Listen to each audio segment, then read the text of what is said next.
بسم الله الرحمن الرحيم. وعن انس رضي الله تعالى عنه ان 80 رجلا من اهل مكه هبطوا على رسول الله صلى الله عليه وسلم من جبل تنعيم متسلحين يريدون غيرة النبي واصحابه فاخذهم سلما فاستحياهم. وفي روايه فاتاكهم فانزل الله تعالى وهو الذي كف ايديهم عنكم وايديكم عنهم ببطن مكه.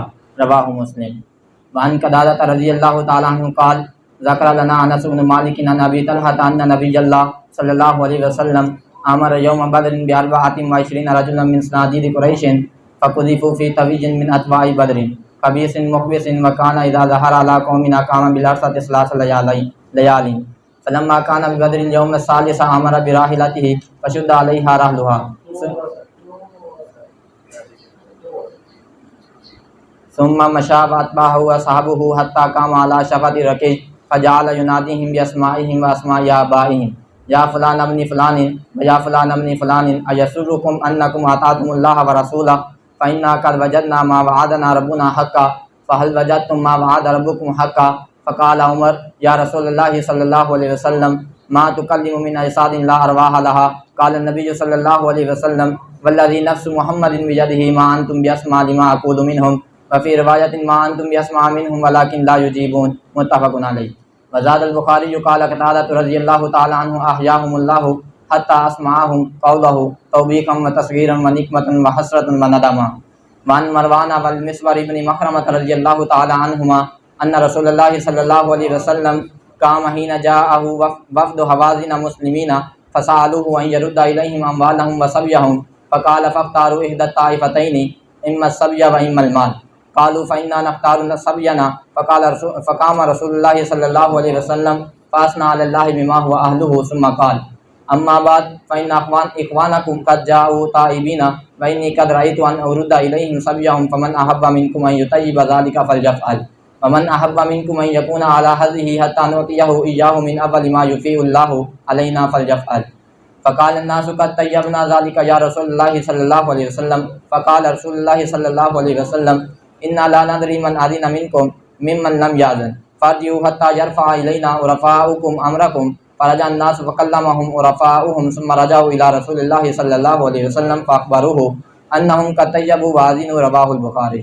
وعن عمران بن حسين رضي الله عنهما قال كان سقيف حليما لبني عقيل فأسرت سقيف رجلين من أصحاب رسول الله صلى الله عليه وسلم وأسر أصحاب رسول الله صلى الله عليه وسلم رجلا من بني عقيل فأوثقوه فتركوه في الحرة فمر به رسول الله صلى الله عليه وسلم فناداه يا محمد يا محمد فيما وكذب قال بجريرة خلفائكم سقيف فتركه ومضى فناداه يا محمد يا محمد فرحمه رسول الله صلى الله عليه وسلم فرجع قال ما شأنك قال إني مسلم فقال لو قلتها وأنت تملك أمرك أفلحت كل الفلاح قال ففداه رسول الله صلى الله عليه وسلم برجلين الذين أسرتهما سقيف.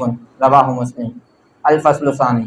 عن عائشة رضي الله تعالى عنها قالت لما بعث أهل مكة في فداء سرائهم بعثت زينب في فداء أبي العاص بمال وبعثت فيه بقلادة لها كانت عند خديجة رضي الله تعالى عنها أدخلت بها على أبي العاص فلما رآها رسول الله صلى الله عليه وسلم رق لها رقة شديدة وقال إن رأيتم أن تطلقوا لها أسيرها وتردوا عليها الذي لها فقالوا نعم.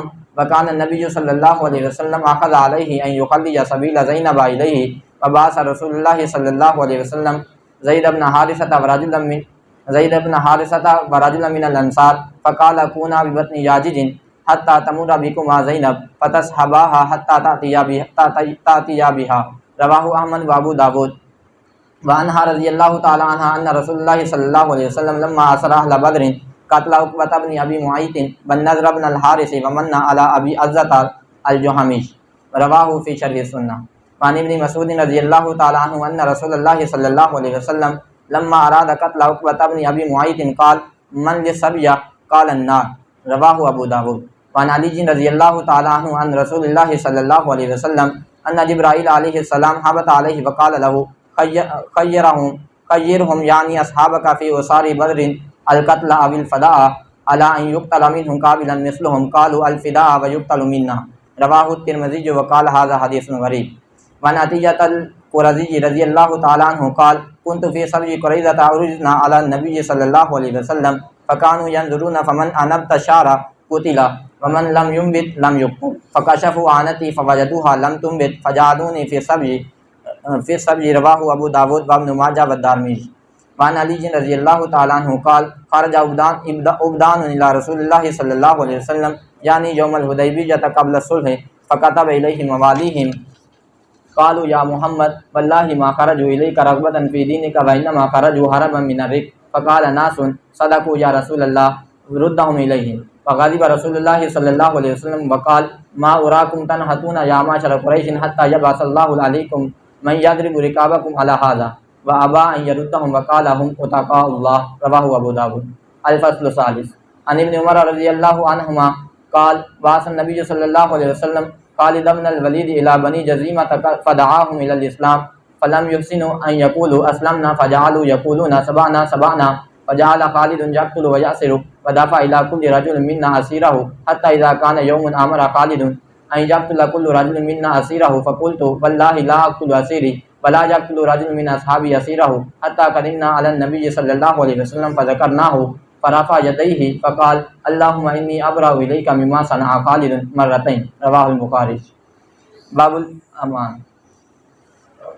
باب الامان الفصل الاول عن ام هاني بنت ابي طالب رضي الله عنها قالت ذهبت الى رسول الله صلى الله عليه وسلم عام الفتح فوجدته يغتسل وفاطمه ابنته تستره بثوب فسلمت فقال من هذه فقلت انا ام هاني بنت ابي طالب فقال مرحبا بام هاني فلما فرغ من غسله قام فصلى 8 ركعات ملتحفا في ثوب ثم انصرف فقلت يا رسول الله صلى الله عليه وسلم زعم ابن امي علي انه قاتل رجلا اجرته فلان ابن هبيره فقال رسول الله صلى الله عليه وسلم قد اجرنا من اجرت يا ام هاني قالت ام هاني وذلك ضحى متفق عليه. وفي روايه للترمذي قالت اجرت رجلين من احمائي فقال رسول الله صلى الله عليه وسلم قد آمنا من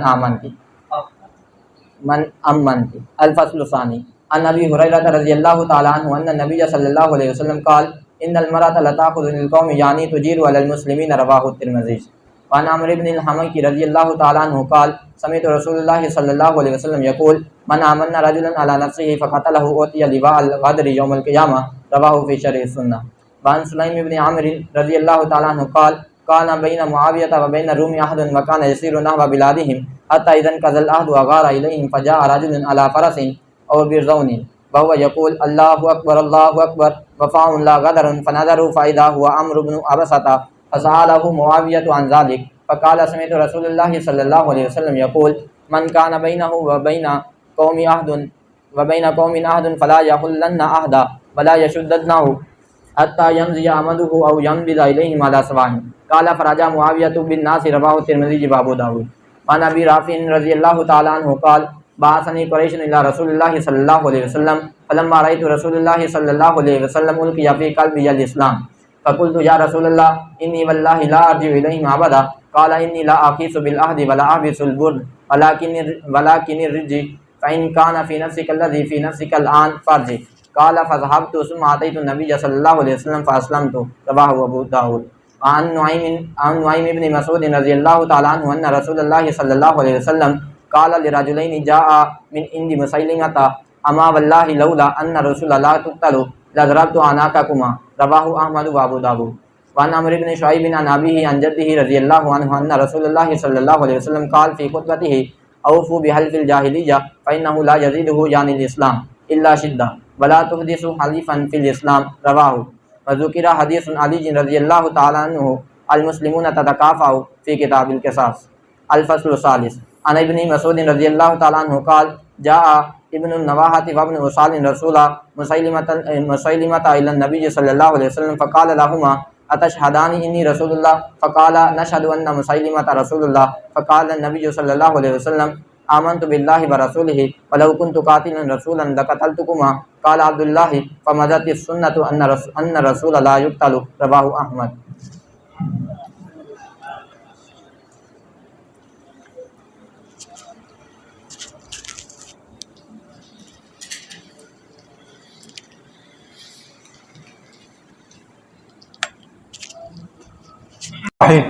اللهم صل على محمد النبي الأمي وعلى آله وسلم تسليما.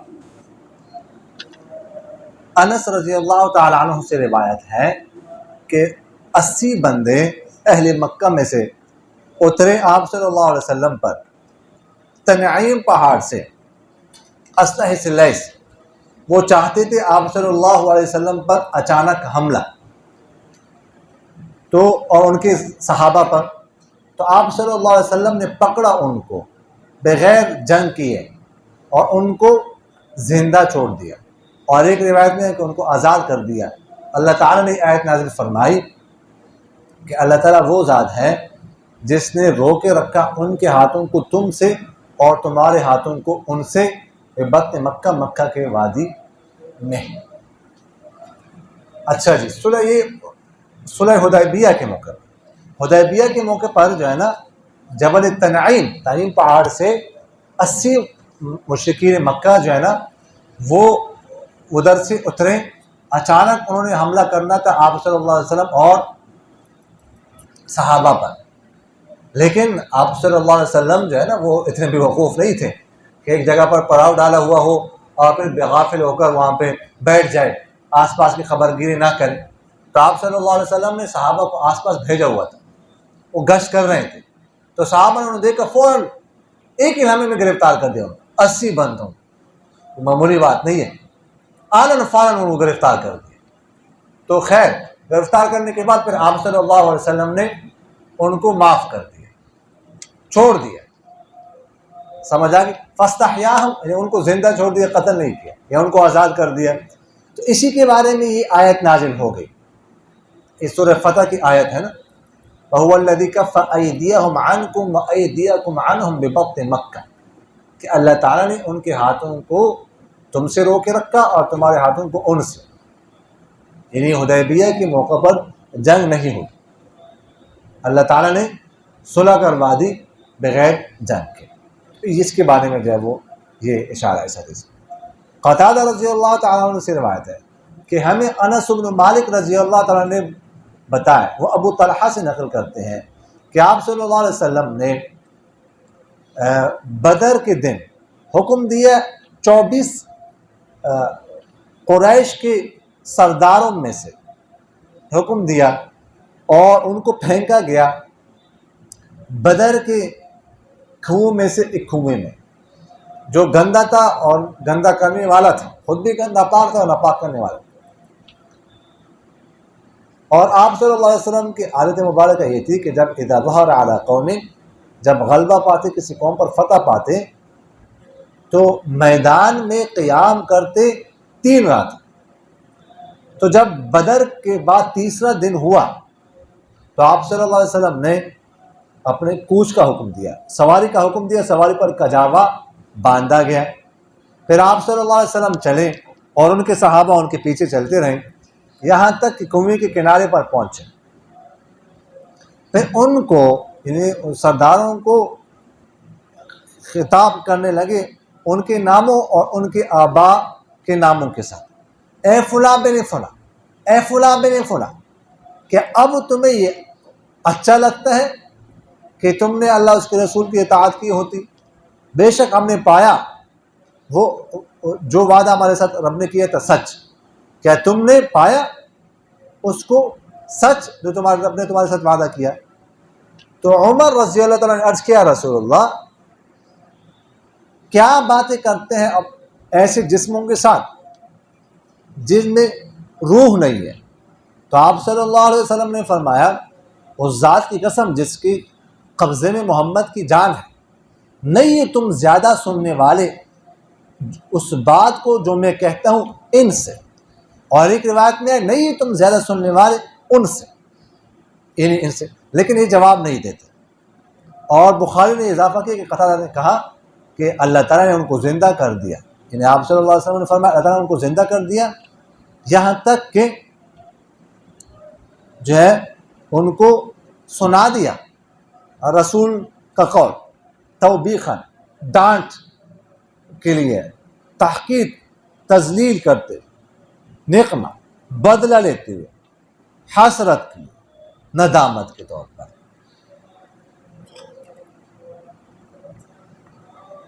اچھا جی، تو جنگ بدر میں 70 مارے گئے، مردار ہو گئے. ابو جہل وغیرہ سارے. تو آپ صلی اللہ علیہ وسلم نے جو بڑے بڑے 24 سردار تھے، سندید ان کی جمع ہے سردار کو کہتے ہیں، ان کے بارے میں حکم کیا کہ ان کو ایک کنویں میں پھینک دو ان کی لاشیں. طوی یا طوا یہ کہتے ہیں کنواں، ایسا کنواں جس کی منڈیر جو ہے مضبوط پتھروں سے بنائی گئی ہے. اور یہاں پر تھوا جو ہے نا وہ آباد کنویں کو کہتے ہیں. قلیب جو ہے نا غیر آباد ہوتا ہے. یہاں پر تھوا کے بجائے قلیب کا لفظ آنا چاہیے تھا. ہو سکتا ہے راوی سے تسامح ہوا ہو، کیونکہ وہ کنواں آباد نہیں تھا، اس لیے تو لاشیں پھینکوا دی، گرائی نا ان میں. آباد ہوتا پھر تو نہ گراتے، پانی ہوتا اس میں. تو فرماتے ہیں کہ آپ صلی اللہ علیہ وسلم کی عادت شریفہ یہی تھی کہ جب فتح پاتے مخالفین پر تو وہاں 3 دن میدان میں قیام کرتے تھے، تسلی سے اطمینان سے آرام کر کے وہاں سے پھر نکلتے تھے. تو ایسے ہی بدر کے بعد بھی ایسا ہی کیا. تو تیسرے دن فرمایا کہ چلو کوچ کا حکم فرمایا، بیٹھ گئے. تو پھر جہاں پہ ان کی لاشیں گرائی تھی نا جس کنویں میں، وہاں پہ جا کے ان سے خطاب کرنے لگے. تو حضرت عمر رضی اللہ تعالیٰ نے عرض کیا کہ آپ ایسے جسموں سے خطاب کر لیں جس میں روح نہیں ہے، یعنی وہ سنتے نہیں ہیں. تو آپ صلی اللہ علیہ وسلم نے فرمایا کہ وہ ابھی تم سے زیادہ سن رہے ہیں. اور ایک روایت میں ہے کہ اللہ تعالیٰ نے ان کو زندہ کر دیا اور میرے بات ان تک پہنچا دی. پھر ان سے کیا کہا؟ ان سے خطاب کیا، کیا اب تم خوش ہو اس پر؟ کیا اگر تم نے اللہ اس کے رسول کی اطاعت کی ہوتی اور ہمارے ساتھ جو رب نے وعدہ کیا تھا وہ ہم نے سچ پایا، تمہارے ساتھ جو وعدہ کیا تم نے سچ پایا. تمہارے ساتھ یہی وعدہ تھا کہ تمہیں عذاب میں لے گا، ہمارے ساتھ نصرت کا وعدہ تھا، ہمارا وعدہ بھی پورا ہو گیا اور تمہارا وعدہ بھی پورا ہو گیا. باقی اس میں مسئلہ ہے وہ آپ لوگوں نے پہلے جلد میں پڑھا ہو، سماع موتا کا پڑھا ہے نا، مردے سنتے ہیں کہ نہیں سنتے. سمجھ آ گئی؟ اختلافی مسائل صحابہ کے دور سے اختلافی چلا آ رہا ہے، اب تک وہ اختلافی، وہ آپ لوگوں نے پڑھا ہو. جی اچھا، مروان اور مسفر بن مخرمہ سے روایت ہے کہ آپ صلی اللہ علیہ وسلم کھڑے ہو گئے یعنی خطبے کے لیے جب ان کے پاس حوازن کا وفد آیا مسلمان ہو کر. انہوں نے مطالبہ کیا آپ صلی اللہ علیہ وسلم سے کہ ان کے اموال اور ان کے قیدی ان کو لوٹا دیے جائے. تو آپ صلی اللہ علیہ وسلم نے فرمایا کہ تم اختیار کرو 2 گروہوں میں سے ایک کو، 2 چیزوں میں سے ایک کو، یا تو قیدیوں کو یا مال کو. تو انہوں نے کہا ہم اختیار کرتے ہیں اپنے قیدیوں کو. تو آپ صلی اللہ علیہ وسلم کھڑے ہو گئے واز کے لیے اور اللہ تعالیٰ کی تعریف کی جیسے اللہ تعالیٰ تعریف کے حقدار ہیں. پھر فرمایا اما بعد، بے شک تمہارے بھائی، مسلمانوں سے کہا تمہارے بھائی آ چکے ہیں توبہ کرتے ہوئے، اور میں مناسب سمجھتا ہوں، میری رائے ہے کہ میں لوٹا دوں ان پر ان کے قیدیوں کو. جو تم میں سے یہ چاہیں کہ وہ دلی خوشی سے ایسا کر لے تو ایسا کر لے، اور جو تم میں سے پسند کریں کہ وہ اپنے حصے پر قائم رہے یہاں تک کہ ہم دے دیں اسے سب سے پہلا وہ مال غنیمت جو اللہ تعالیٰ ہمیں دے دے تو ایسا کر لے. تو لوگوں نے کہا کہ ہم نے اپنی خوشی سے ایسا کر لیا، ایسا کرتے نہ دیتے ہم اے اللہ کے رسول. آپ صلی اللہ علیہ وسلم نے فرمایا ہم نہیں جانتے کہ تم میں سے کسی نے اجازت دی ہے یا نہیں دی، تم لوٹ جاؤ یہاں تک کہ تمہارے سردار تمہارا معاملہ ہمارے پاس لائیں. لوگ لوٹ گئے اور سرداروں نے ان کے ساتھ بات کی. وہ آپ صلی اللہ علیہ وسلم کے پاس آئے واپس اور ان کو بتایا کہ لوگوں نے خوشی سے یہ دے دیا، قبول کیا اور اس کی اجازت دے دی. یہ جب وہ غزوہ حنین ہوا نا تو اس میں گرفتار ہو گئے حوازن قبیلے کے لوگ 6,000 بچے، عورتیں، جوان اور بوڑھے گرفتار ہو گئے، بہت بڑی تعداد. اور مال غنیمت میں 40,000 بکریاں 40,000 بکریاں، 24,000 اونٹ اور 4,000 اوقیہ. یہ ایک اوقیہ کتنے کا ہوتا ہے؟ 40 درہم کا. 4,000 اوقیہ چاندی، بہت بڑی غنیمت، بہت بڑا مال غنیمت. تو خیر آپ صلی اللہ علیہ وسلم نے ان کا انتظار کیا کہ آ جائیں، مال غنیمت کو تقسیم کرنے میں دیر فرمائی، لیکن وہ آئے نہیں. تو آپ صلی اللہ علیہ وسلم نے آخر کار تقسیم کر دی. آپ صلی اللہ علیہ وسلم چاہ رہے تھے کہ توبہ کر کے آ جائیں، نہیں ہے جو تقسیم کیا اس کے بعد وہ آ گئے، توبہ کر کے مسلمان ہو. تو انہوں نے مطالبہ کیا کہ ہمیں مل جائیں. تو آپ صلی اللہ علیہ وسلم نے فرمایا کہ 2 چیزوں میں سے ایک چیز ملے گی، یا تو قیدی ملیں گے یا مال غنیمت، دونوں نہیں. تو انہوں نے کہا ہمیں قیدی دے دیں، عورتیں بچے وغیرہ دے دیں، تو بس مال غنیمت نہیں لیتے ہم.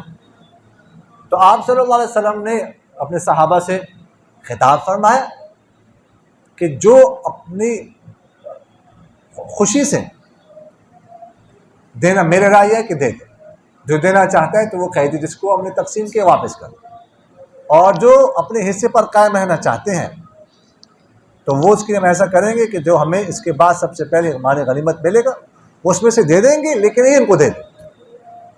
مطلب یہ ہے کہ جو فری میں دینا چاہتے ہیں، فری میں رہا کرنا چاہتے ہیں، وہ فری میں آزاد کر دیں، اور جو کسی بدلے عوض کے طور پر رہا کرنا چاہتے ہیں تو عوض کے طور پر کر دیں. تو انہوں نے کہا نہیں، ہم اپنی خوشی سے بغیر عوض کے جو ہے وہ ان کو چھوڑتے، آزاد کرتے، رہا کرتے. تو آپ صلی اللہ علیہ وسلم نے فرمایا کہ نہیں، مجھے نہیں پتا تم خوشی سے کر رہے کہ نہیں کر رہے، لہٰذا تم جاؤ اپنے خیموں میں، وہاں پر اپنے سرداروں کے ساتھ مشورہ کر لو. اگر واقعی خوشی ہو تو پھر تمہاری طرف سے تمہارے سردار نمائندہ بن کر ہمارے پاس آ جائے، وہ بتائیں گے کہ واقعی تمہاری دلی خوشی ہے، رضامندی ہے، پھر ہم یہ فیصلہ کریں گے، وگرنہ نہیں. تو چلے گئے، سرداروں سے مشورہ کیا، اپنے خوشی سے سب نے کہا. جب آپ صلی اللہ علیہ وسلم کہتے ہیں ان کی رائے من چاہیے کہ واپس کر دینا چاہیے تو ہم واپس کرتے ہیں. تو آپ صلی اللہ علیہ وسلم کو انہوں نے سرداروں نے بتایا، تو پھر آپ صلی اللہ علیہ وسلم نے ان کو کیا کر دیا، وہ 6,000 جو تھے بچے، عورتیں وغیرہ، ان کو واپس کر دیا، رہا کر دیا. یہ اس کا جو ہے وہ واقعہ ہے.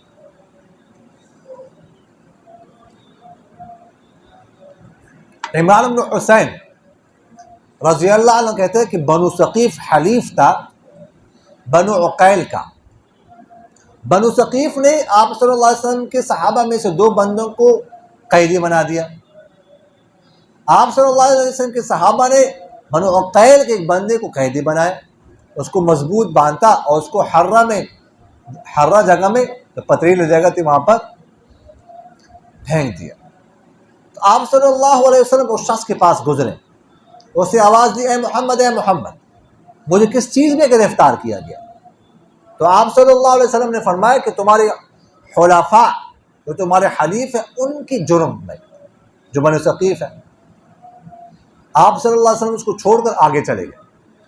پھر اس نے آواز دی، اے محمد، اے محمد. پھر آپ صلی اللہ علیہ وسلم کو ان پر رحم آیا اور لوٹے. پھر فرمایا، ہاں جی، کیا حال ہے تمہارا؟ اس نے کہا کہ میں مسلمان ہوں، میں مسلمان ہوں. تو آپ صلی اللہ علیہ وسلم نے فرمایا، لو قلتہا، اگر آپ یہ بات کہہ دیں، یہ کلمہ اسلام کا، اس حال میں کہ تم اپنے معاملے کا اختیار رکھتے تو تم اچھی پوری طرح کامیاب ہو جاتے.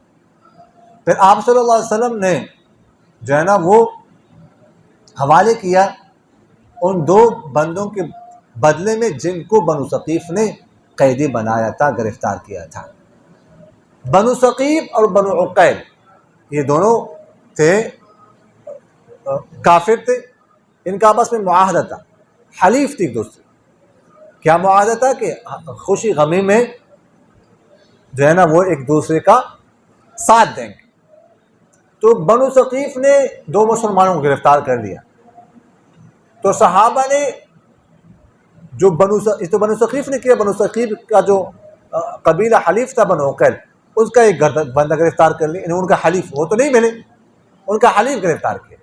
تو اس کو باندھ کر حرہ، سیاہ پتھریلی جگہ تھی، وہاں پر ان کو پھینک دیا. تو اس نے آپ صلی اللہ علیہ وسلم کو آواز دیا، محمد، یا محمد. آپ صلی اللہ علیہ وسلم گزر رہے تھے. تو آپ صلی اللہ علیہ وسلم نے فرمایا ہاں جی. تو کہا مجھے کیوں گرفتار کیا گیا؟ تو آپ نے فرمایا تمہارے حلیف ہے بنو ثقیف، ان کی جرم کی وجہ سے کہ انہوں نے ہمارے بندوں کو گرفتار کیا ہے. تو اگلے دن پھر یہ آواز دی تو پھر آپ صلی اللہ علیہ وسلم کو رحم آیا ہوگا. تو اسے کہا تم کیا چاہتے؟ اسے کہا میں مسلمان ہو گیا. تو آپ صلی اللہ علیہ وسلم نے فرمایا اب تم کہتے کہ مسلمان ہو گئے جبکہ تم گرفتار ہو چکے ہو. یہ مطلب ہے کہ اب جان چھوڑانے کے لیے کہتے ہو. یہ بات تم نے گرفتاری سے پہلے کیوں نہیں کی؟ جب تمہارے پاس اپنے اختیار تھا، اپنے اختیار کے مالک تھے. اب تو تم مجبور ہو کر کہتے ہیں. اگر تم اس وقت کہتے ہیں تو پھر اس کا مطلب تھا کہ تم دل سے کہہ رہے تو اچھی طرح کامیاب ہو جاتے. اب تو ہمیں پتہ نہیں کہ تم دل سے کہہ رہے کہ نہیں. سمجھ آ گئی؟ پھر اس کو فدیہ میں جو ہے نا رہا کر دیا، ان دو بندوں جو مسلمان کو رہا کرا کے اس کو حوالے کر دیا. اور کل میں آپ سے عرض کر چکا ہوں کہ قیدی جو ہے نا اس کے بارے میں 4 آپشن ہوتے ہیں. تو ایک آپشن یہ بھی تھا کہ قیدیوں کو آپس میں تبادلہ کر دیا جائے. دوسری فصل عائشہ رضی اللہ عنہ کہتی ہے کہ اہل مکہ نے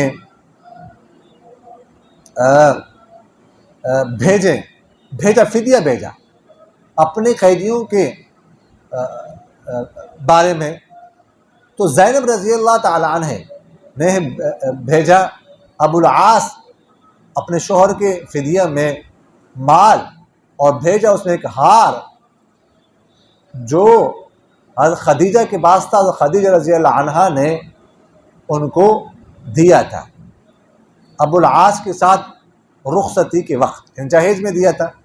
جب آپ صلی اللہ علیہ وسلم نے وہ دیکھا تو آپ صلی اللہ علیہ وسلم پر رقت طاری ہو گئی بہت زیادہ اس ہار کے لیے.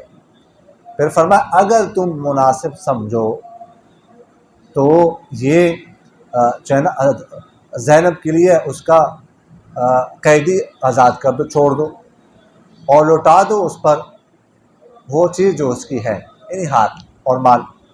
وہ کہنے لگے جی ہاں ٹھیک ہے. صحابہ نے عرض کیا. آپ صلی اللہ علیہ وسلم نے اخذ علیہ ابو العاص سے یہ عہد لیا کہ وہ زینب کا راستہ چھوڑے گا، اور بھیجے آپ صلی اللہ علیہ وسلم نے زید بن حارثہ اور ایک اور صحابی انصار میں سے، اور ان سے کہا کہ تم ہو جاؤ، دونوں رہو بطنی یاجج وادی میں، یہاں تک کہ جب تمہارے پاس زینب گزرے تو تم ان دونوں کا ساتھ ہو جاؤ یہاں تک کہ اس کو میرے پاس لے آ. آپ لوگوں نے پڑھا ہے کہ بدر میں 70 جو ہے نا وہ بندے گرفتار ہو گئے تھے مشرکین، تو ان میں ابو العاص رضی اللہ عنہ بھی گرفتار ہوئے تھے. یہ حضرت زینب رضی اللہ عنہ کے شوہر تھے، اس وقت غیر مسلم تھے، اور یہ جو ہے نا خدیجہ رضی اللہ عنہ کے بھانجے تھے. ان کی ہمشیرہ تھی حالہ، ان کے بیٹے تھے، ان کے بھانجے تھے. تو اپنے بھانجے کو اپنے بیٹے دی تھی. سمجھ آ رہی ہے نا؟ اور ان کے والد کا نام تھا ربیع بن عبد العزہ. ابو العاص نام ان کا لقیط تھا، بڑے کاف کے ساتھ طا، لقیط بن ربیع بن عبد العزہ، لقیط. سمجھ آ رہی کہ نہیں؟ ان کا نام تھا. تو حضرت زینب رضی اللہ عنہ سب سے بڑی صاحبزادی ہے آپ صلی اللہ علیہ وسلم، ان سے نکاح ہوا تھا، گرفتار ہو گئے تو باقی لوگوں نے بھی اپنا فدیہ بھیجا. تو زینب رضی اللہ عنہ نے بھی اپنے شوہر کو چھڑانے کے لیے ہار بھیجا، وہ ہار جو خدیجہ رضی اللہ عنہ نے ان کو جہیز میں دیا تھا. تو جب وہ ہار آ گیا، وہ فدیہ میں دیکھا آپ صلی اللہ علیہ وسلم نے کیا زینب نے بھیجا ہے، تو ہار پہچان لیا آپ صلی اللہ علیہ وسلم، وہ ہار جو حضرت خدیجہ کے گلے میں ہوتا تھا. تو یہ دیکھ کر آپ صلی اللہ علیہ وسلم کی آنکھوں میں آنسو آ گئے. خدیجہ کی یاد تازہ ہو گئی تو رقت طاری ہو گئی. اور پھر فرمایا صحابہ سے کہ اگر مناسب سمجھو تو یہ واپس کر. صحابہ نے کہا بالکل واپس کرتے ہیں. خیر پھر وہ ہار وغیرہ واپس کر دیا گیا، لیکن حضرت ابو العاص رضی اللہ تعالیٰ عنہ سے وعدہ لیا گیا کہ وہ یہاں سے جا کر حضرت زینب کو واپس بھیجے. تو انہوں نے بالکل اس وعدے کی پاسداری کی. یہاں سے جب گئیں تو اپنے بھائی کے نانا سے کہا کہ زینب کو روانہ کرو. اور آپ صلی اللہ علیہ وسلم نے زید بن حارثہ اپنے متبنہ کو اور ایک اور انصاری کو بھیجا. ان سے کہا تم بطن یاجج میں رہو، ادھر بیٹھ جاؤ. زینب رضی اللہ عنہ تمہارے پاس گزرے گی سامنے سے تو ان کو ادھر مدینہ منورہ لے آئیں. تو جب وہاں سے نکلی تو مشرکین نے رکاوٹ ڈالی. ابو سفیان بھی راستے میں آ گیا. میں نے کہا نہیں جانے دیں گے. تو کنانہ جو دیور تھے ان کے نا، کنانہ نے سارے تیر نکالے. کہا اب پتہ چلے گا تم کیسے روکتے ہو راستے. پھر انہوں نے کہا اچھا ایسا ہے کہ اب دن کے وقت اس کو نہ بھیجو، ہمارے لیے بہت بے عزتی ہے کہ جو ہمارا سب سے بڑا دشمن ہے محمد صلی اللہ علیہ وسلم، اس کی بیٹی دن دہاڑے ہم سے نکل رہی ہے، تو اور خاموشی کے وقت میں بھیجنا. پھر انہوں نے اس کو قبول کر لیا کہ ٹھیک ہے چلو اتنی بات مان لیتے ہیں. تو خاموشی کے وقت میں ان کو پھر روانہ کیا. لیکن حبار بن اسود ایک خبیث شخص تھا، اس نے جو ہے نا وہ اونٹنی کے پاؤں کو زخمی کر کے اس کو ڈرایا. وہ بت کی جس کی وجہ سے زینب رضی اللہ عنہا جو ہے نا وہ گری، اور ان کو وہ امید سی تھی، حمل تھا وہ ضائع ہو گیا. تو اسی وجہ سے آپ صلی اللہ علیہ وسلم کی حدیث ہے نا کہ زینب خیر بناتی اصیبت فیہ، زینب میری پیاری بیٹی ہے، اصیبت فیہ میرے وجہ سے ان کو تکلیف پہنچائی گئی. تو خیر پھر اسی طرح یاجج میں گزری، پہنچی وہاں پر زید بن حارثہ اور دوسرے انصاری صحابہ نے ان کا ساتھ دیا، مدینہ منورہ تک پہنچا دیا. تو ابو العاص رضی اللہ تعالیٰ عنہ نے پھر وہاں پر گئے، اور اس کے بعد پھر 7 ہجری میں وہ مسلمان ہو گئے. پھر آئیں اور 8 ہجری میں پھر حضرت زینب کا انتقال ہو. آپ صلی اللہ علیہ وسلم کی زندگی میں ایک بیٹا تھا علی، بلوغت سے پہلے فوت ہو گیا، اور ایک بیٹی تھی امامہ رضی اللہ عنہ. ان کے قصہ آپ لوگوں نے سنا ہے نا کہ آپ صلی اللہ علیہ وسلم کو بہت پیار تھا ان سے. نماز کے وقت کندھوں پہ ان کو امامہ کو بٹھاتے تھے، اپنی نواسی کو کندھوں پہ بٹھاتے تھے، اور پھر جب سجدہ کرتے تھے تو کندھوں سے اتارتے تھے. اتنا پیار تھا، وہ ان کی صاحبزادی تھی. خیر تو یہ واقعہ. اگلی روایت میں ہے کہ آپ صلی اللہ علیہ وسلم نے جب قیدی بنائے اہل بدر کو تو قتل کروائے عقبہ بن ابی معیط کو اور نضر بن حارث کو، اور احسان کے ابو عزہ الجمحی پر. 70 بندے گرفتار ہوئے تھے نا، تو ان میں سے 2 کو صرف قتل کروایا، باقی 68 کو چھوڑ دیا تھا.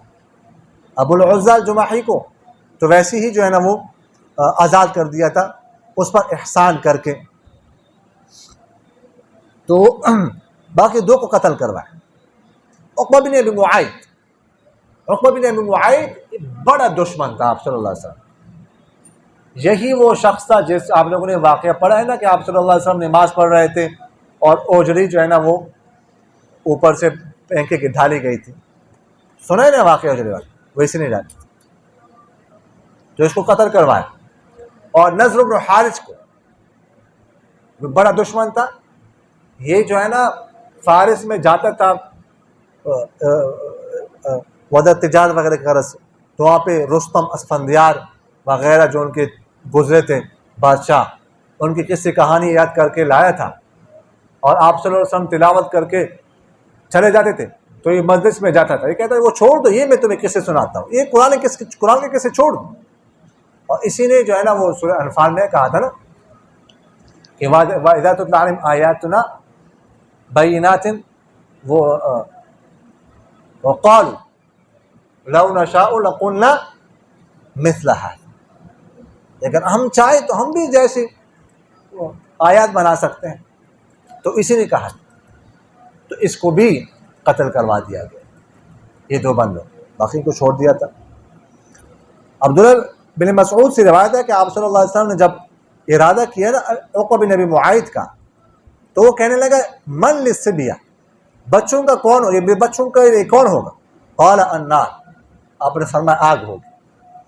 علی رضی اللہ تعالیٰ سے روایت ہے کہ آپ صلی اللہ علیہ وسلم نے سے روایت کرتے ہیں کہ جبرائیل علیہ السلام ان پر اترے اور ان سے کہا کہ ان کو اختیار دے دو، اپنے صحابہ کو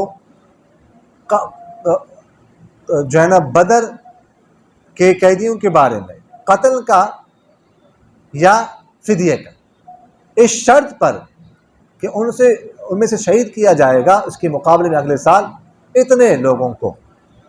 تو صحابہ نے کیا ہم نے اختیار کیا فدیے کو، اور ہمیں سے شہید کیا جائے ایسے بندوں کو.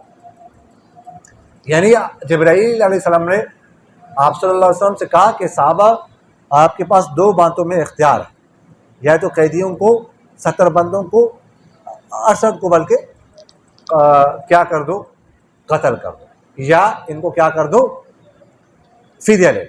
یہ پہلے میں عرض کر چکا ہوں کہ کن کی رائے تھی، وہ پہلے اس پہ بات ہو چکی ہے کہ ان کو قتل کرنا ہے، باقی تھی کہ ان کو رہا کرنا ہے. پہلے اس پہ تفصیل جو ہے وہ عرض کی جا چکی ہے. تو لیکن فرمایا کہ اگر فدیہ لوگے نا تو اس شرط پر کہ اگلے سال تمہارے اتنے بندے شہید ہوں گے. ایسا ہی ہوا، اگلے سال احد میں 70 شہید ہو گئے. تو صحابہ نے کیا ٹھیک ہے ان کو رعایہ کرتے ہیں، اللہ تعالیٰ ان کو ہدایت دے، دین کا کام لے. تو شہادت تو واشی ہم شہادت کے لیے تیار ہیں، شہادت ہمیں قبول ہے. لیکن اللہ تعالیٰ کی منشا جو ہے یہ نہیں تھی. اللہ تعالیٰ کی منشا تھی ان کو قتل کیا جائے. ما كان لنبي ان يكون له اسرى حتى يثخن في الارض.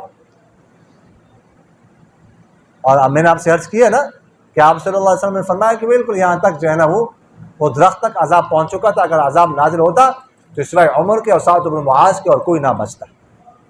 ان کا مشورہ تھا قتل کر دیا جائے، باقی ان کا مشورہ تھا فدیہ لیا جائے. تو یہ ہے.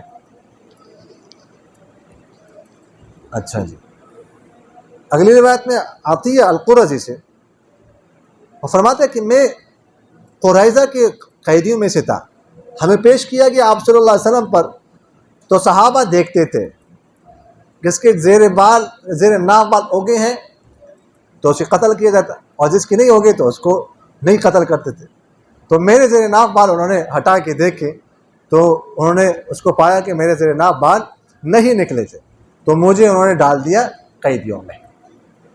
یعنی 700 بندوں کو قتل کروایا تھا نا، میں پہلے عرض کر چکا ہوں. تو دیکھتے تھے چھوٹوں کو جس پر شک ہوتا تھا کہ بالغ ہے کہ نہیں، تو زیر ناف بال دیکھتے تھے، وہ نکلے ہیں تو اس کا مطلب ہے کہ کیا ہے یہ، اس لیے کہ وہ بلوغت کے بعد نکلتے ہیں، وہ بلوغت سے پہلے نہیں نکلتے. اور دیکھیے اب اور پتہ نہیں یہ بالغ ہے کہ نہیں بالغ، سمجھے. ایسے تو نہیں کر سکتے کہ ایسے اشارہ کر کے کیا یہ حرکت میں آتا کہ نہیں آتا، سمجھ آ گئی کہ نہیں آئی. اور جس کے نہیں نکلے ہوتے تھے تو اس کو چھوڑتے تھے. تو یہ کہتے عطیہ کہ میرے بال نہیں نکلے تھے تو مجھے چھوڑ دیا. بعد میں اللہ تعالیٰ نے ان کو جو توفیق دی مسلمان ہو گئے. علی رضی اللہ تعالیٰ کہتے ہیں کہ کچھ غلام نکلے آپ صلی اللہ علیہ وسلم کی طرف حدیبیہ کے دن صلح سے پہلے، تو ان کے آقاؤں نے آپ صلی اللہ علیہ وسلم کو خط لکھ کر کہا اے محمد، اللہ کی قسم یہ آپ کی طرف آپ کی دین میں رغبت کرتے ہوئے نہیں نکلے، سوائے اس کے نہیں نکلے ہیں رقیت سے، غلامی سے بھاگتے ہوئے. تو لوگوں نے کہا کہ سچ کہہ رہے ہیں اللہ کے رسول، یہ نہ ان کو لوٹا دو ان آقاؤں کی طرف. تو آپ صلی اللہ علیہ وسلم غصے ہو گئے اور فرمایا کہ میں نہیں دیکھتا تمہیں کہ تم باز آنے والے ہو قریش کا معصیت سے، اے قریش کے گروہ، یہاں تک کہ اللہ تعالیٰ تم پر بھیج دے ایسے شخص کو جو اس بات پر تمہاری گردنوں کو اڑائیں. اور آپ صلی اللہ علیہ وسلم نے انکار کیا کہ ان کو لٹا دیں غلاموں، اور فرمایا کہ وہ آزاد ہے اللہ کے لیے. یعنی حدیبیہ کی ابھی صلح نہیں ہوئی تھی کہ مشرکین مکہ کے کچھ غلام تھے وہ نکلے بھاگتے ہوئے آپ صلی اللہ علیہ وسلم کی طرف. تو ان کے جو آقا تھے انہوں نے لکھا کہ یہ تمہارے دین میں رغبت نہیں ہے، یہ تو ویسے غلامی سے بھاگتے ہوئے آئے ہیں، ان کو واپس کر دو. کچھ لوگوں نے کہا یہ ٹھیک کہہ رہے ہیں، ویسے غلامی سے بھاگ رہے ہیں، کوئی دین میں دلچسپی نہیں ہے. تو آپ صلی اللہ علیہ وسلم کو غصہ ہے اور قریش سے خطاب کر کہا کہ تم اپنے معصیت سے باز آنے والے نہیں ہو، یہاں تک کہ اللہ تعالیٰ تم پر کوئی ایسا شخص مسلط کرے تو تمہاری گردن اڑائے اس بات پر. پھر جو ہے نا انکار کر دیا کہ میں لوٹا دوں، اور ان کو کیا کر دیا، آزاد کر دیا اللہ کے لیے. تیسری فصل عبداللہ بن عمر رضی اللہ عنہ سے روایت ہے کہ آپ صلی اللہ علیہ وسلم نے خالد بن ولید کو بھیجا بنی جزیمہ کے پاس. انہوں نے ان کو خالد بن ولید نے ان کو دعوت دی اسلام کی طرف، لیکن وہ اچھی طرح نہ کہہ سکے کہ ہم مسلمان ہو گئے، بلکہ وہ کہنے لگے سبعنا سبعنا، ہم نے دین چھوڑ دیا، اپنا دین چھوڑ دیا۔ تو خالد بن ولید رضی اللہ تعالیٰ عنہ قتل کرنے لگے اور قیدی بنانے لگے، اور ہم میں سے ہر ایک کو ایک قیدی دیا، یہاں تک کہ جب دن آیا ایک دن قتل کا تو خالد بن ولید رضی اللہ عنہ نے قتل کیا ہم میں سے ہر ایک کی قیدی کو۔ تو میں نے کہا اللہ کی قسم میں تو اپنے قیدی کو نہیں قتل کروں گا، اور نہ میرے ساتھیوں میں سے جو میرے جماعت کے ساتھی ہیں وہ کوئی اپنے قیدی کو قتل کرے۔ یہاں تک کہ ہم آپ صلی اللہ علیہ وسلم کے پاس آئیں اور ہم نے اس کا ذکر کیا تو آپ صلی اللہ علیہ وسلم نے اپنے دونوں ہاتھ اٹھائے اور کہنے لگا کہ یا اللہ، میں آپ کی طرف براءت کرتا ہوں، بیزاری کرتا ہوں اس کام سے جو خالد بن ولید نے کیا۔ 2 دفعہ کہا، یعنی بنی جزیمہ کے پاس خالد بن ولید رضی اللہ تعالیٰ عنہ کو امیر لشکر بنا کر بھیجا، تو وہ کچھ لوگ ایسے تھے جنہوں نے کہا سبعنا سبعنا، اصل میں وہ کہنا چاہتے تھے اسلمنا اسلمنا، لیکن یہ نہ کہہ سکے شاید اپنے لوگوں سے ڈرتے ہوئے، یہ اچھی طرح نہ کہہ سکے۔ سبعنا سبعنا کہا کہ ہم نے دین چھوڑ دیا، دین چھوڑ دیا، یعنی وہ دین چھوڑ دیا ہم نے، ٹھیک ہے، شرک کا۔ لیکن خالد بن ولید رضی اللہ تعالیٰ اس کو نہ سمجھ سکے، کیا کہہ رہے ہیں، کچھ کو قتل کر دیا اور کچھ کو قیدی بنایا، پر ایک دن حکم کیا کہ ہر شخص ہر ایک کو قیدی دیا تھا کہ اس کو قتل کر دے۔ عبداللہ بن عمر رضی اللہ عنہ کہتے ہیں کہ میں نے کہا میں نے نہیں قتل کر، اور جو میرے ساتھی ان سے بھی کہا نہیں قتل کرے۔ ہم آپ صلی اللہ علیہ وسلم کے پاس پہنچے اور آپ صلی اللہ علیہ وسلم سے عرض کیا کہ اس طرح انہوں نے کہا تھا اور خالد بن ولید نے ان کو قتل کروایا اور یہ ہم نے نہیں قتل کیا۔ تو آپ صلی اللہ علیہ وسلم نے ہاتھ اٹھا کر کہنے لگے اللہ، جو خالد نے کام کیا میں اس سے بیزاری کرتا ہوں، میں اسے بری ہوں۔ 2 دفعہ بات، یعنی خالد بن ولید کو ایسا نہیں کرنا چاہیے تھا۔ چلو اچھی طرح انہوں نے نہیں کہا، لیکن سبعنا سبعنا تو کہہ دیا تھا نا، تو شک تو پیدا ہو گیا نا۔ تو شک اگر پیدا ہو گیا تو کیوں قتل کروائے؟ تو قتل کرنے میں تو احتیاط کرنی چاہیے، تو قتل نہیں کرنا چاہیے تھا ان کو۔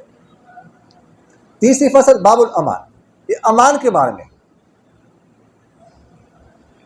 یعنی مشرکین کو، کافر کو امان دینا۔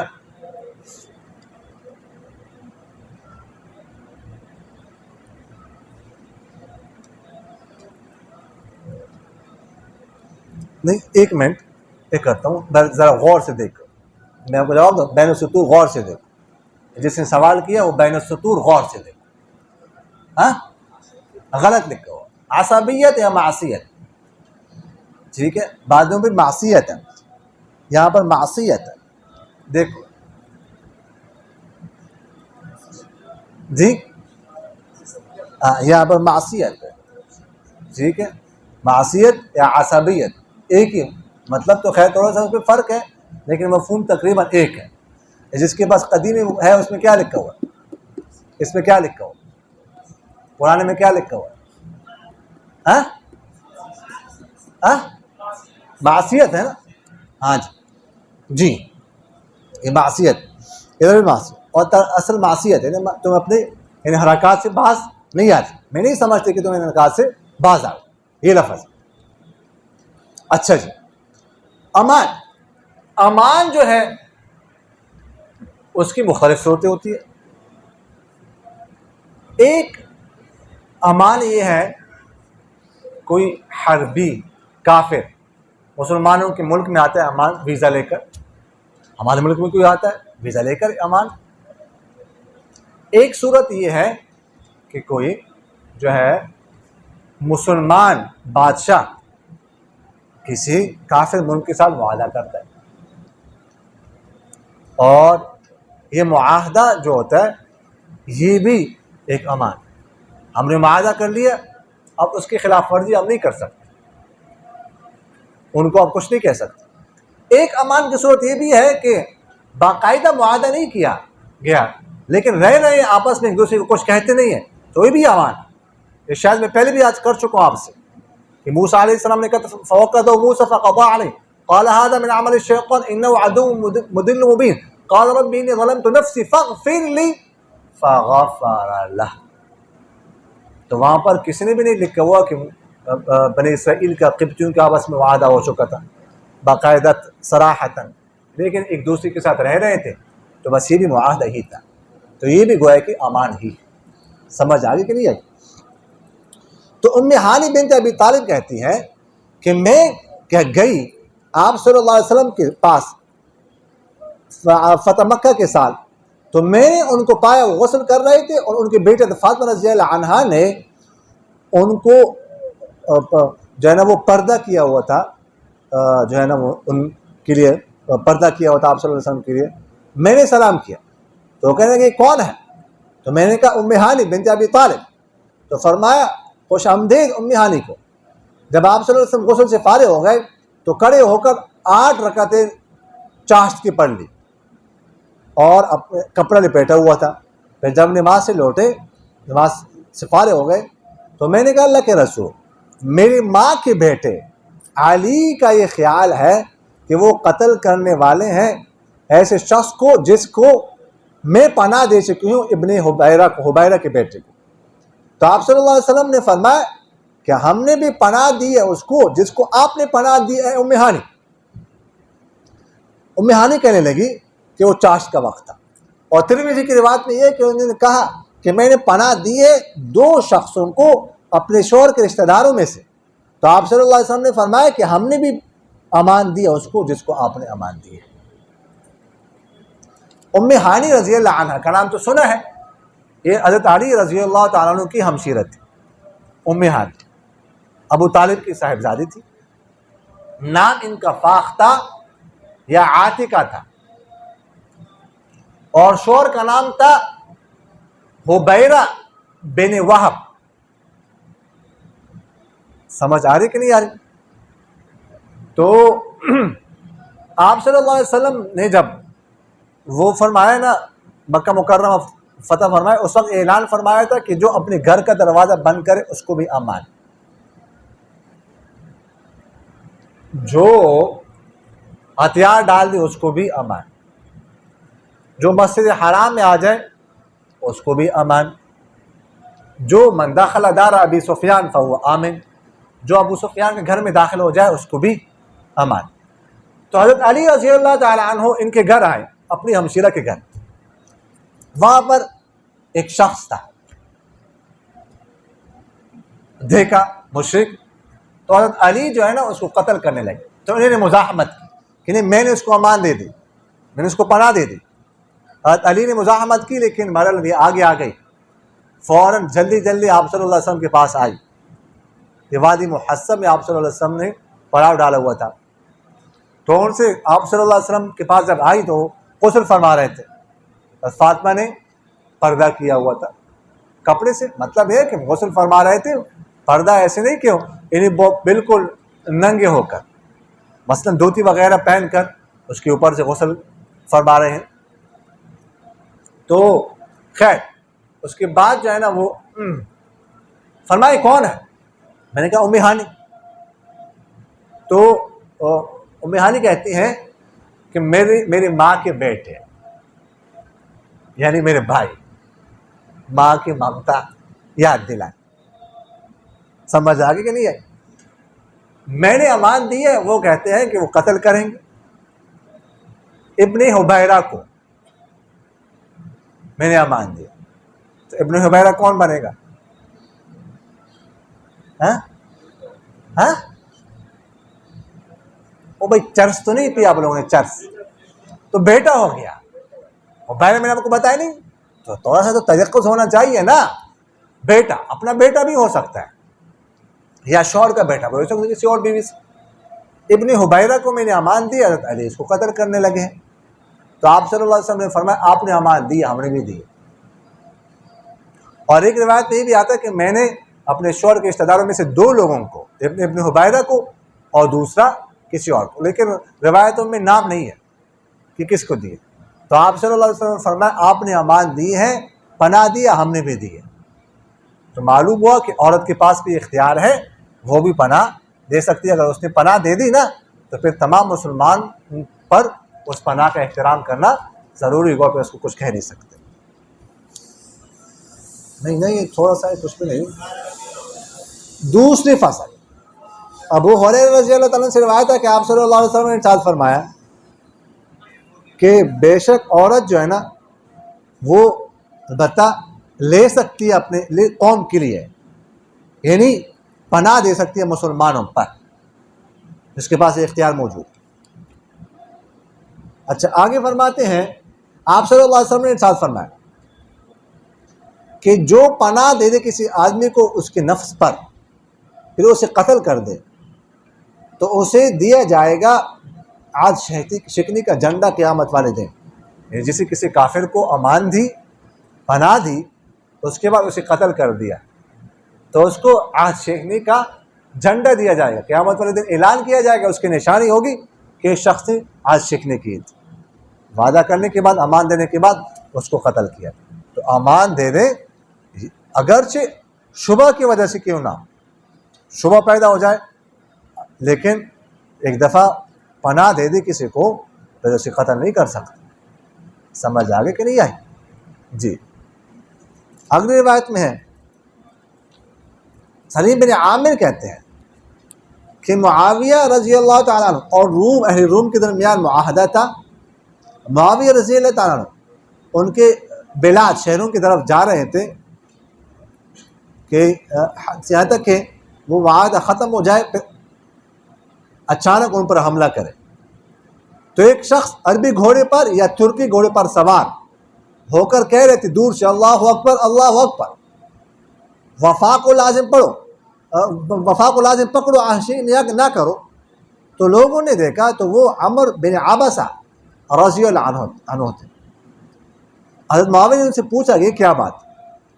تو انہوں نے کہا میں نے آپ صلی اللہ علیہ وسلم کو فرماتے ہوئے سنا ہے کہ جس شخص اور اس کی قوم کے درمیان معاہدہ عہد ہو تو وہ نہ کھولے، یہ نہ توڑے معاہدے کو، اور نہ باندھے اس کو یہاں تک کہ اس کی مدت ختم ہو جائے، یا ان کی طرف پھینک دے صلح، یا ان کی طرف پھینک دے، ختم کر دے برابری پر۔ تو معاویہ رضی اللہ عنہ لوگوں کو لے کر واپس ہو گئے۔ ان معاویہ رضی اللہ عنہ اور اہل روم کے درمیان ایک معاہدہ تھا، بس معاہدہ ختم ہونے کو تھا تو معاویہ رضی اللہ عنہ نے ان کے سرحدات کے قریب جو ہے نا فوج بھیجنے لگے، خود بھی قریب پہنچے کہ جو ہی دن آ جائے، دن گزر جائے، فوراً حملہ کر دیں گے ہم۔ تو عمر بن عبسہ رضی اللہ تعالیٰ عنہ دور سے آئے، جلتی ہوئے آئے، دوڑتے۔ انہوں نے کہا وفاداری کرنی ہے، آج شکنی نہیں کرنی۔ کیا مطلب؟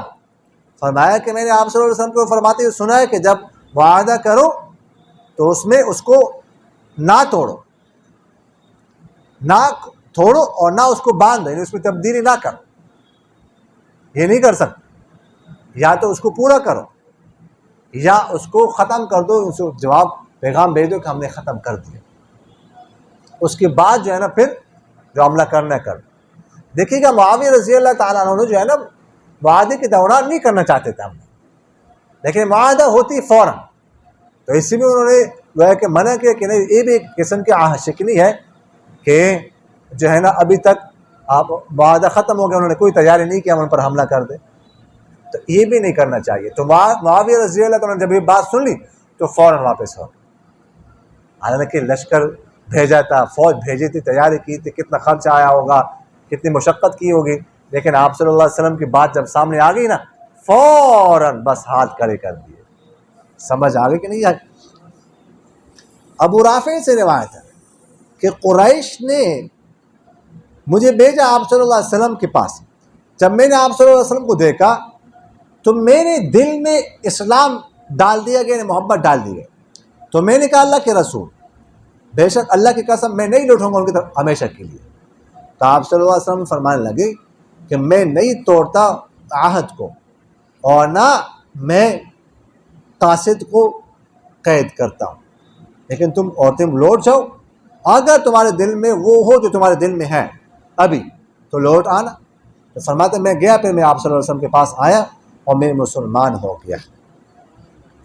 ابو رافع کہتے ہیں کہ میں نے قریش نے مجھے قاصد بھیجا تھا، لیکن میں نے جب آپ صلی اللہ علیہ وسلم کو دیکھا تو میرے دل میں محبت آ گئی اسلام کی، تو میں نے آپ صلی اللہ علیہ وسلم سے کہا کہ میں مسلمان ہو گیا۔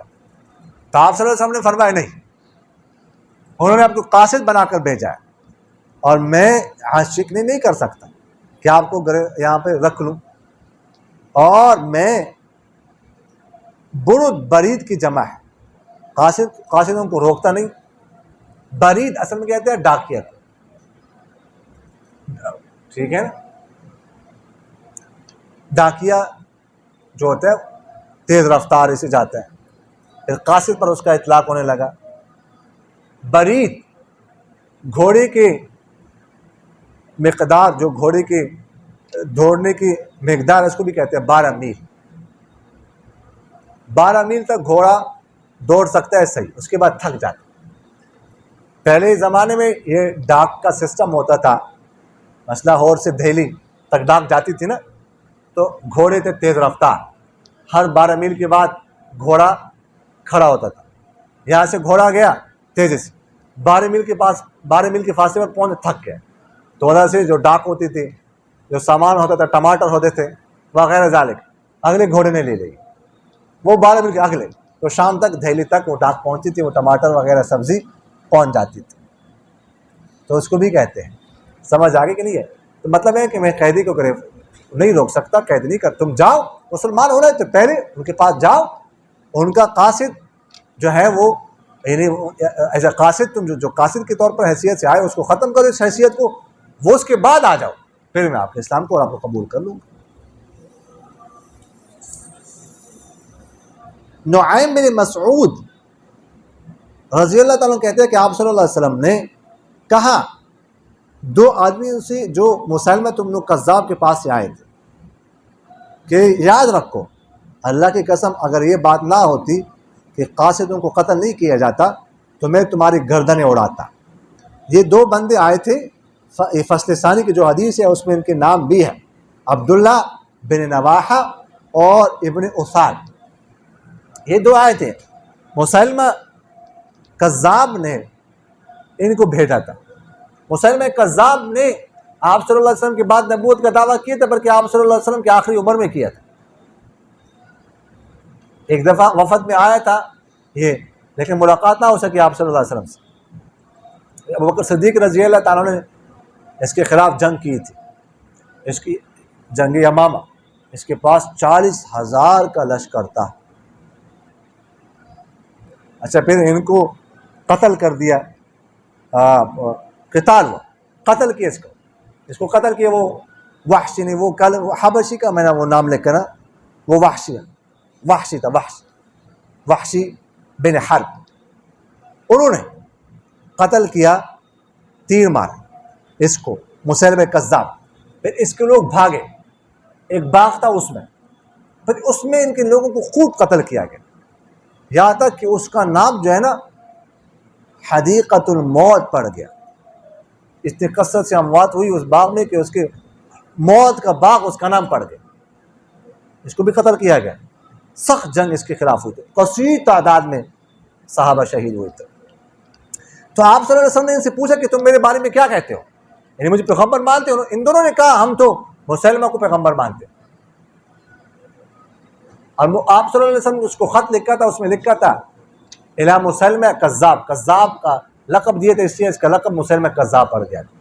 تو اس لیے آپ صلی اللہ علیہ وسلم نے فرمایا اگر یہ بات نہ ہوتی کہ سفیروں کو قتل نہیں کیا جاتا تو میں تمہارے گردنیں اڑاتا. تم میرے سامنے نبوت کا تم نے انکار کر دیا نا، لیکن اس لیے میں تمہیں کچھ نہیں کہتا کہ قاصدوں کو قتل نہیں کیا جاتا. تو اگلی روایت میں کہ آپ صلی اللہ علیہ وسلم نے خطبے میں ارشاد فرمایا کہ تم پورا کرو جاہلیت کے معاہدے کو، بے شک نہیں بڑھاتا اس کو اسلام مگر اور طاقت دیتا ہے اس کو، اور تم مت پیدا کرو اسلام میں کوئی نیا معاہدہ. یعنی جو پہلے بھی عرض کر چکا ہوں، جاہلیت میں جو اچھے معاہدے تھے کہ مظلوم کا ساتھ دینا ہے تو اس کو جاری رکھا ہے اسلام نے، بلکہ اس کو اور مضبوط کیا. لیکن کوئی نیا معاہدہ، نئی قسم تم پیدا مت کرو. مراد اس سے خاص طور پر ہے وراثت کے بارے میں کوئی نیا معاہدہ نہ کرو کہ جو وارث نہ ہو وہ کسی اور کو اپنا وارث بنا دے کہ میرے مرنے کے بعد تم وارث ہو. تو اس کا معاہدہ جو ہے نا وہ معتبر نہیں. تیسری فصل عبداللہ بن مسعود رضی اللہ تعالیٰ عنہ سے روایت ہے کہ ابن نواحہ اور ابن اسال دو لوگ مسلمہ کے قاصد تھے، آپ صلی اللہ علیہ وسلم کے پاس آئے تو آپ صلی اللہ علیہ وسلم نے ان سے کہا کیا تم گواہی دیتے ہو کہ میں اللہ کا رسول ہوں؟ ان دونوں نے کہا کہ ہم تو گواہی دیتے ہیں کہ مسلمہ اللہ کا رسول. تو آپ صلی اللہ علیہ وسلم نے فرمایا کہ میں اللہ پر اور اس کے رسول پر جو ہے وہ ایمان لاتا ہوں. اگر میں قتل کرنے والا ہوتا کسی قاصد کو تو میں تم دونوں کو قتل کر دیتا. تو عبداللہ بن مسعود رضی اللہ عنہ کہتے ہیں کہ اس کے بعد یہ سنت جاری رہی، یہ طریقہ جاری رہا کہ رسول کو یعنی قاصد کو قتل نہیں کیا جاتا. سمجھ آ رہی کہ نہیں ہے؟ وما علینا الا البلاغ.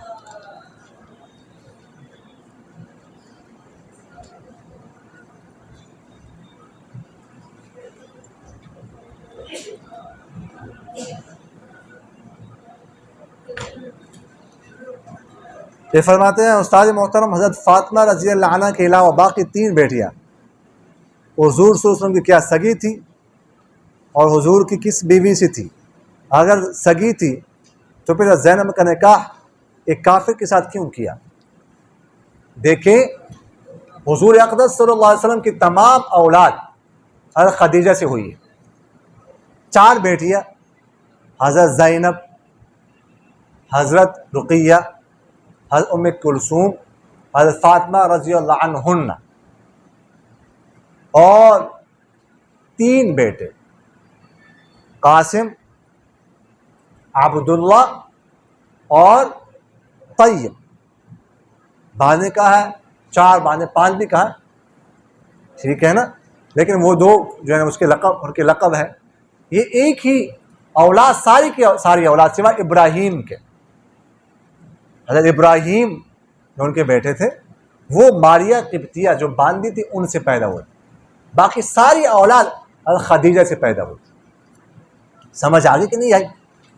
تو کسی اور بیوی سے نہیں ہوئی. بیوی سے تو حضرت خدیجہ کے علاوہ کوئی ہوئی نہیں ہے، اور ابراہیم وہ بیوی سے نہیں، وہ باندی سے. ایک بات یہ ہو گئی. دوسری بات، حضرت حاجر زینب کا نکاح ایک کافر سے کیوں کیا گیا؟ اس وقت کافر سے نکاح جائز تھا. رقیہ اور ام کلثوم کا نکاح بھی تو کافر سے ہوا تھا نا پہلے. عتبہ اور عتیبہ جو ابو لہب کے بیٹے تھے ان سے نکاح ہوا تھا. رخصتی نہیں ہوئی تھی، نکاح ہوا تھا.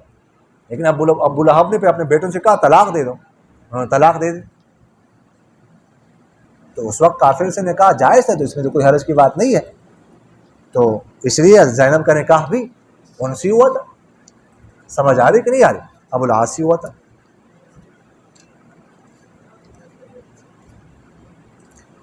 یہ فرماتے ہیں استاد محترم ظہر کی سنتوں کی جو 30 رکعت ہے اس کی قرات ثنا سے شروع کرنی چاہیے یا فاتحہ سے؟ دیکھیے گا جو سنت غیر مؤکدہ ہو، نفل یا سنت غیر میں تقریباً برابر ہے، اس میں تو دوسری رکعت کے بعد تشہد کے بعد درود شریف پڑھ کے پھر دعا مانگ کے پھر تیسری رکعت کے لیے کھڑے ہو کے ثنا پڑھ کے پھر سورہ فاتحہ سے شروع کرنے چاہیے. لیکن جو سنت مؤکدہ ہے، ظہر سے پہلے 4 سنتیں، ظہر کے بعد 2 سنتیں، یہ جو ہے نا اس میں دوسری رکعت پہ تشہد پڑھ کر بس کھڑے ہونا ہے اور تیسری رکعت میں سورہ فاتحہ سے شروع کرنا. یعنی دوسری رکعت میں تشہد کے بعد درود وغیرہ دعا نہیں پڑھنی اور تیسری رکعت میں ثنا بھی نہیں پڑھنی.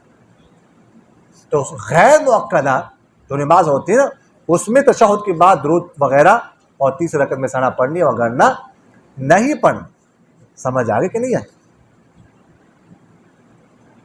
استاد محترم ایک آدمی اپنی بیوی سے دور ہے، پھر اگر وہ بیوی بچہ جن دے اور خاوند کو معلوم ہے کہ اس کے نطفے سے نہیں ہے، لیکن شریعت پھر بھی اسی سے نسب ثابت کرتی ہے، اس کی کیا وجہ ہے؟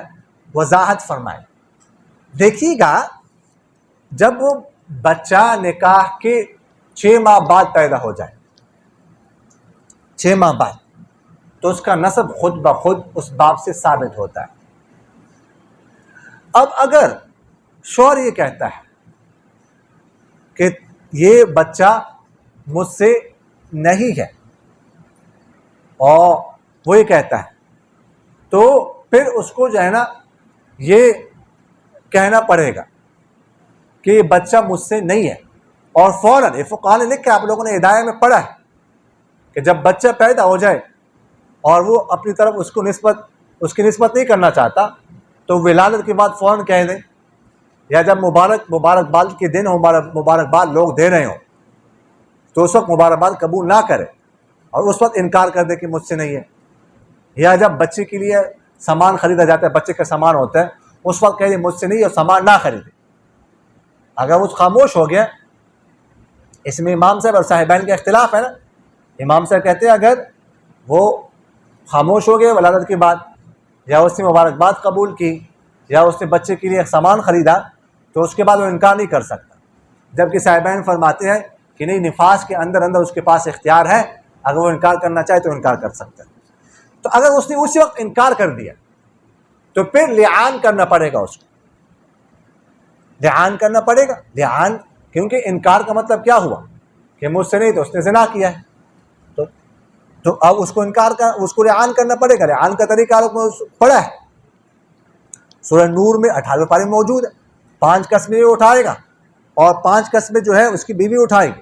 پہلے 4 قسمیں اٹھائے گا کہ میں سچا ہوں، اللہ کی قسم. 5ویں دفعہ کہا کہ اگر میں جھوٹا ہوں تو مجھ پر اللہ کی لعنت. پھر 5 قسمیں اٹھائے گی. 4 دفعہ کہے گی جھوٹا ہے، 5ویں دفعہ کہے گی اگر سچ ہے تو مجھ پر اللہ کا غضب. یہ لعان. اب لعان کے بعد قاضی جو ہے نا وہ اس بچے کی نفی کر دے گا اس باپ سے، اس کا نسب ہو جائے گا بیوی سے ثابت، اس کی نفی ہو جائے گی. اس سے نفی ہو جائے گا. اب یہ اس کا بچہ نہیں کہلائے گا، اس کا باپ نہیں کہلائے گا. اب اس کی ماں جو ہے نا اسی کا اس کی طرف نسبت دے گی. تو اگر یہ وہ کرتا ہے تو پھر یہ لعان اس کو کرنا پڑے گا. سمجھ آ رہی کہ نہیں آ رہی؟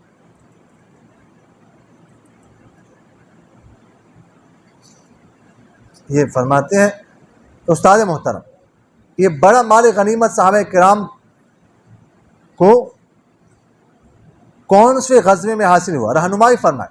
میں نے عرض تو کیا غزوہ حنین میں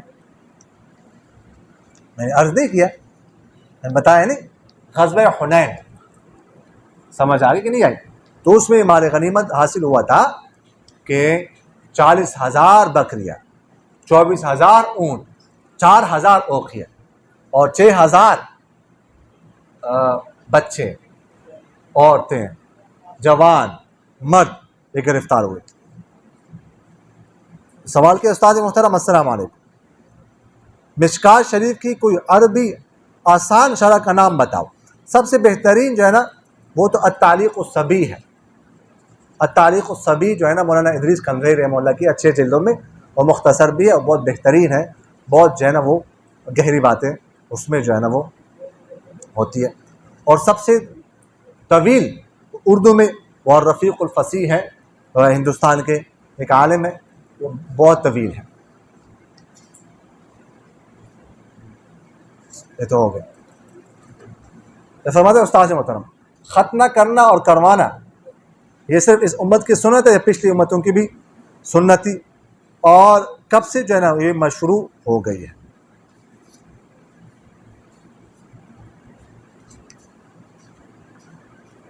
جمعرات اس کے ساتھ نہیں ہے. دیکھو، ختنہ کرنا یا کروانا ایک بات تو یہ ذہن میں رکھیں کہ احناف کے ہاں یہ واجب، کوئی فرض واجب نہیں ہے. ٹھیک ہے، احناف کے ہاں یہ سنت ہے. اگر کسی نے ختم، بعض اوقات اس کو نہ علامت سمجھا جاتا ہے، خاص کر جو بعض قبائل کے لوگ ہوتے ہیں، بعض علاقوں میں اس کا دستور نہیں ہوتا، نہیں کرواتے. تو مطلب یہ ہے کہ اس لیے میں کہہ رہا ہوں کہ بعض جگہوں پر پہلے ایسا ہوا تھا کہ کچھ لوگوں کو قتل کیا گیا تھا، تو بعد میں دیکھا اس کا ختنہ نہیں ہوتا، وہ کہتے ہیں کافر ہے. اس کو کافر نہیں کہہ سکتے. ٹھیک ہے. باقی یہ ہے کہ اب یہ مجھے اچھی طرح کنفرم نہیں ہے، یاد اچھی طرح مجھے نہیں ہے کہ پچھلی امتوں کی سنت تھی کہ نہیں. لیکن آپ صلی اللہ علیہ وسلم کے بارے میں آتا ہے کہ آپ صلی اللہ علیہ وسلم مختون پیدا ہوئے تھے، ان کا ختنہ پہلے سے ہو چکا تھا، کسی نے نہیں کیا. سمجھ آ گیا کہ نہیں؟ اگر کوئی ایسا، بعض اوقات ایسا ہوتا ہے بعض بچے مختون پیدا ہوتے ہیں، ختنہ ہو چکا ہوتا ہے، تو پھر کروانے کی ضرورت نہیں.